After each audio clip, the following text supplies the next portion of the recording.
Hey guys, it's Charles Austin here with the International Wingfolding Organization, and today we're going to be talking about the best board you could select when you're getting into wingfoiling, so when you're a beginner. If you've already looked online, then you might have a general idea of already what to look for, but if you haven't, then this is going to be the video for you.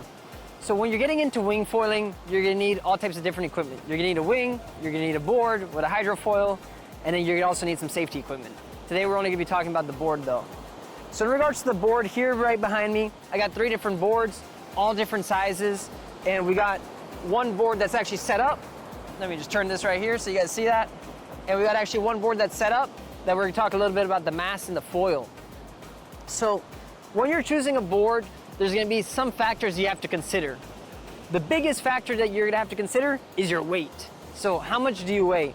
And depending on how much you weigh, there's a scale, sort of a recommended scale, where you're going to add a certain amount of volume to your weight in kilos. Now, when you look on the internet, there's a lot of different sort of calculations that people propose, but the general consensus is that whatever you weigh in kilos, you're going to add around 40 liters in terms of your weight. So let's say you weigh 60 kilos, and now you're going to need a board, so you're going to take 60 kilos plus 40, that's 100. So the smallest board you're going to want to use is 100 liters.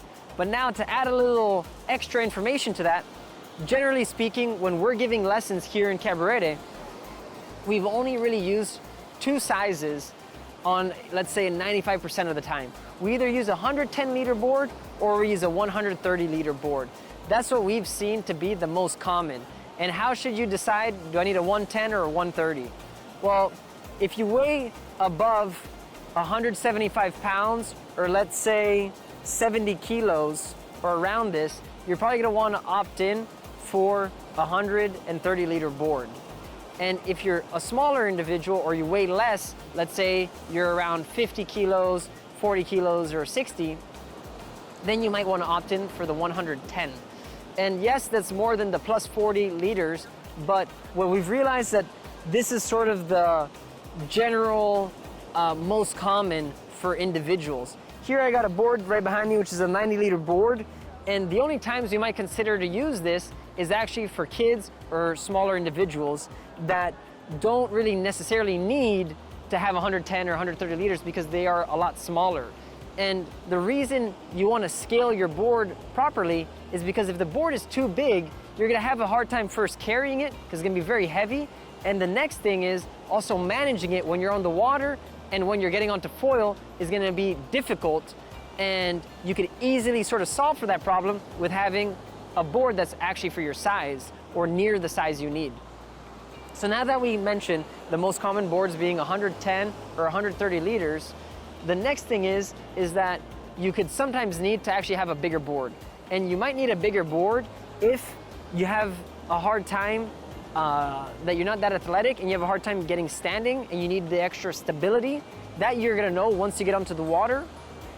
But there you might opt in to use something like a stand-up paddleboard with a center fin or without a center fin, ideally with the center fin, or a windsurf dagger board, which is gonna have that center fin that I'm talking about. And those boards, you can find them in 150, 180, 200 liters, and that's gonna help you at least learn a lot of the basic exercises that you're gonna have while you're learning how to wingfoil. And then from there, you can start cutting down. But generally speaking, 110 and 130 liters. Now, that's just the board. So what we're gonna have to also consider is the foil mast. And what is the mast? Let me just move this board over. So the mast is this part of the board, or of the foil, let's say, the foil plane. The mast, you're gonna have to scale it depending on your spot. So here in Cabarete, we have deep waters, which means we don't have to worry about ever touching the bottom. But there are some spots that are actually shallow, and the spots that are shallow, you're gonna have to have an idea because you might need to have a 55 centimeter mast or a 65 centimeter mast, because if you put an 85 to it, for example, you're actually gonna be touching the floor and you're gonna damage your equipment and you're not gonna get riding. So let's say you're in a spot that's waist deep or even chest deep, or an ocean or a lake that is fully deep, then there, the most common foil mast to learn with is either 65 centimeters or 75 centimeters. Now they might put this in inches, so you're just gonna have to scale that. It might be around 26 or 28 inches is the recommended mast length. Once you get the mast, hopefully the foil you get matches up. I would always recommend you buy whatever gear you buy, try to buy it all from the same company. It's gonna make sure that everything is compatible. You can sort of Frankenstein equipment together, but ideally you just get the equipment all from the same company, and that's gonna help you save a lot of headaches in terms of compatibility. The next thing we're gonna have to talk about is the foil itself. So the foil itself comes in different sizes, and companies use different measurements. Usually you're looking for centimeters cubed, which is gonna be the surface area of your front wing. Usually the fuselage nowadays and the stabilizer will be matched to your front wing.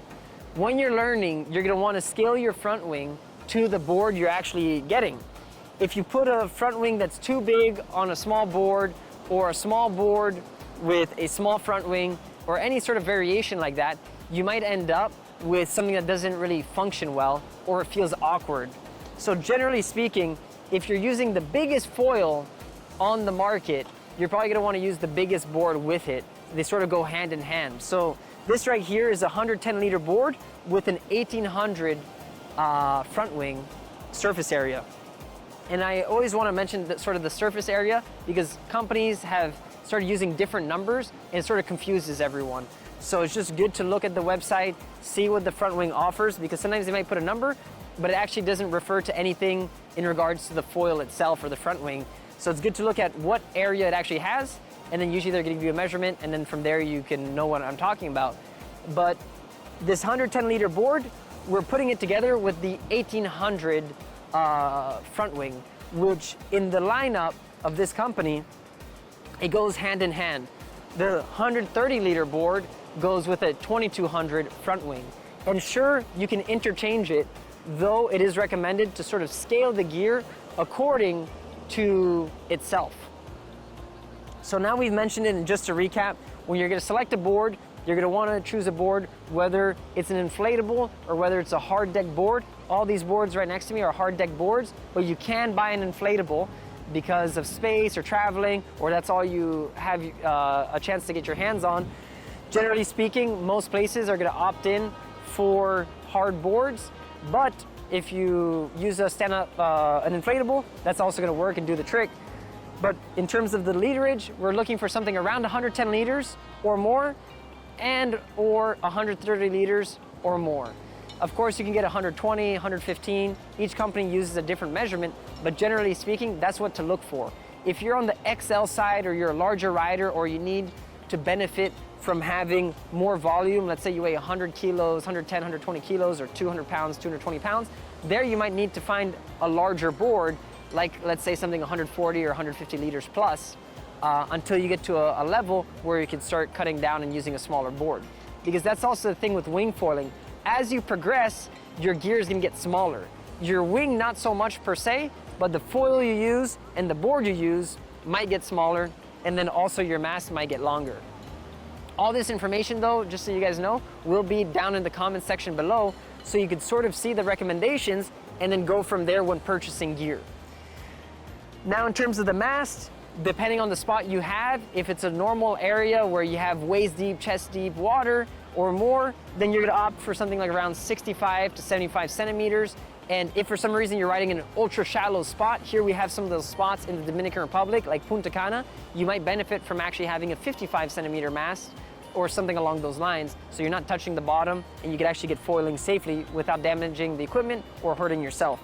And in terms of the front wing, you're gonna wanna pick equipment that's gonna scale with you, but generally speaking, when you're learning, you're gonna use a front wing that's 1800 centimeters cube or bigger. So this one's a 110 liter board with a 1800 wing, or for example, we have these 130 liter boards that we use a 2200 wing on.